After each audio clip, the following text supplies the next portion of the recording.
आज भारत की विकास यात्रा का एक महत्वपूर्ण पड़ाव है। ये 140 करोड़ भारतीयों की आकांक्षाओं का बजट है। ये हर भारतीय के सपनों को पूरा करने वाला बजट है। हमने कई सेक्टर्स युवाओं के लिए खोल दिए हैं।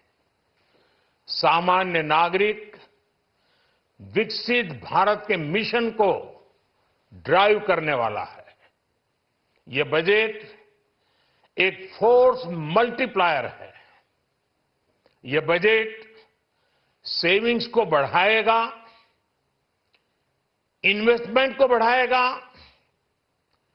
कंजम्पशन को बढ़ाएगा और ग्रोथ को भी तेजी से बढ़ाएगा। मैं वित्त मंत्री निर्मला सीतारमण जी और उनकी पूरी टीम को इस जनता जनार्दन का बजट, पीपल्स का बजट, इसके लिए बहुत बहुत बधाई देता हूं। साथियों, आमतौर पर बजट का फोकस इस बात पर रहता है कि सरकार का खजाना कैसे भरेगा, लेकिन ये बजट उससे बिल्कुल उल्टा है। लेकिन ये बजट देश के नागरिकों की जेब कैसे भरेगी, देश के नागरिकों की बचत कैसे बढ़ेगी और देश के नागरिक विकास के भागीदार कैसे बनेंगे, ये बजट इसकी एक बहुत मजबूत नींव रखता है। साथियों, इस बजट में रिफॉर्म की दिशा में महत्वपूर्ण कदम उठाए गए हैं। न्यूक्लियर एनर्जी में प्राइवेट सेक्टर को बढ़ावा देने का निर्णय बहुत ही ऐतिहासिक है।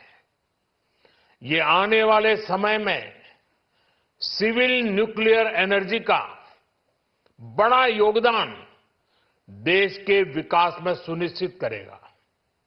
बजट में रोजगार के सभी क्षेत्रों को हर प्रकार से प्राथमिकता दी गई है।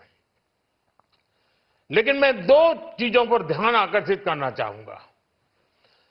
उन रिफॉर्म्स की मैं चर्चा करना चाहूंगा जो आने वाले समय में बहुत बड़ा परिवर्तन लाने वाले हैं।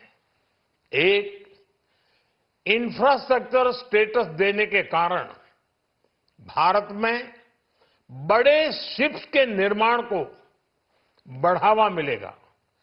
आत्मनिर्भर भारत अभियान को गति मिलेगी और हम सब जानते हैं कि शिप बिल्डिंग ये सर्वाधिक रोजगार देने वाला क्षेत्र है। उसी प्रकार से देश में टूरिज्म के लिए बहुत संभावना है। महत्वपूर्ण 50 टूरिस्ट डेस्टिनेशन, वहां पर जो होटल्स बनाएंगे, उस होटल को पहली बार इंफ्रास्ट्रक्चर के दायरे में लाकर टूरिज्म पर बहुत बल दिया है।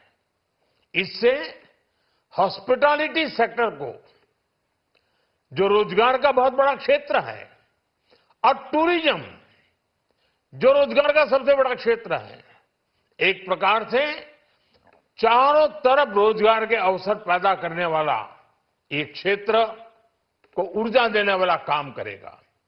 आज देश विकास भी, विरासत भी, इस मंत्र को लेकर चल रहा है। इस बजट में भी इसके लिए भी बहुत महत्वपूर्ण और ठोस कदम उठाए गए हैं। 1 करोड़ पांडुलिपियों के लिए संरक्षण के लिए, मैन्युस्क्रिप्ट के लिए ज्ञान भारतम मिशन लॉन्च किया गया है। साथ ही भारतीय ज्ञान परंपरा से प्रेरित एक नेशनल डिजिटल रिपोजिटरी बनाई जाएगी, यानी टेक्नोलॉजी का भरपूर उपयोग किया जाएगा और हमारा जो परंपरागत ज्ञान है उसमें से अमृत निचोड़ने का भी काम होगा। साथियों, बजट में किसानों के लिए जो घोषणा हुई है वो कृषि क्षेत्र और समूची ग्रामीण अर्थव्यवस्था में नई क्रांति का आधार बनेगी।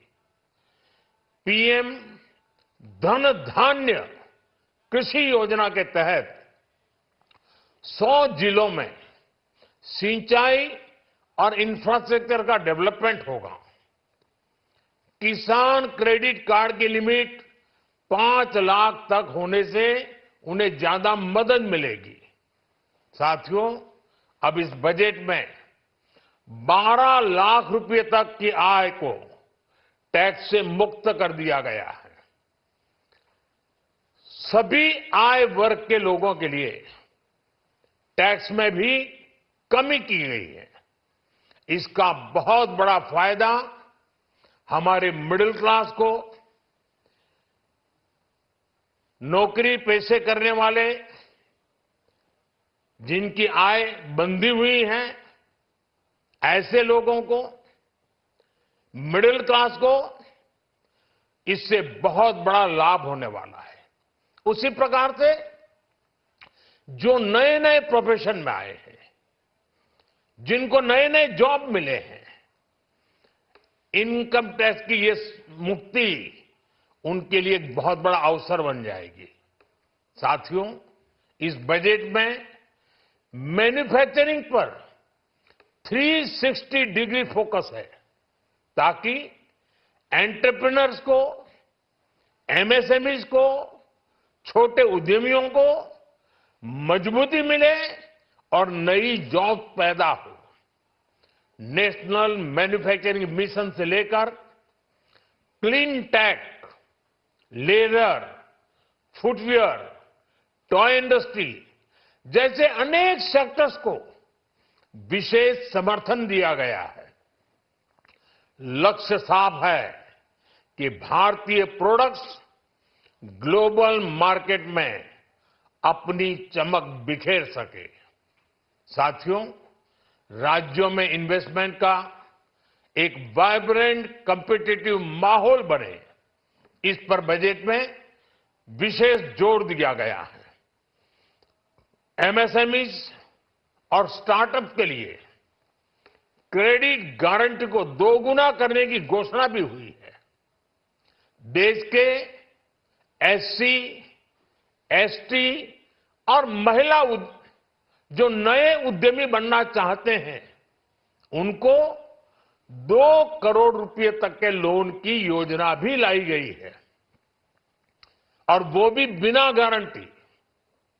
इस बजट में न्यू एज इकोनॉमी को ध्यान में रखते हुए गीग वर्कर्स के लिए बहुत बड़ी घोषणा की गई है। पहली बार गीग वर्कर्स का ई श्रम पोर्टल पर रजिस्ट्रेशन किया जाएगा। इसके बाद इन साथियों को स्वास्थ्य सेवा और दूसरी सोशल सिक्योरिटी स्कीम्स का लाभ मिलेगा। ये डिग्निटी ऑफ लेबर, इसके प्रति, श्रम एव जयते के प्रति सरकार के कमिटमेंट को दर्शाता है। रेगुलेटरी रिफॉर्म से लेकर फाइनेंशियल रिफॉर्म्स, जन विश्वास 2.0 जैसे कदमों से मिनिमम गवर्नमेंट और ट्रस्ट बेस्ड गवर्नेंस के हमारे कमिटमेंट को और बल मिलेगा। साथियों, ये बजट न केवल देश की वर्तमान आवश्यकताओं को ध्यान में रखता है बल्कि हमें भविष्य की तैयारी करने में भी मदद करता है। स्टार्टअप के लिए deep tech fund, geospatial mission और न्यूक्लियर एनर्जी मिशन ऐसे ही महत्वपूर्ण कदम है। मैं सभी देशवासियों को एक बार फिर इस ऐतिहासिक पीपल्स बजट की बधाई देता हूं और फिर एक बार वित्त मंत्री जी को भी बहुत बहुत बधाई देता हूं।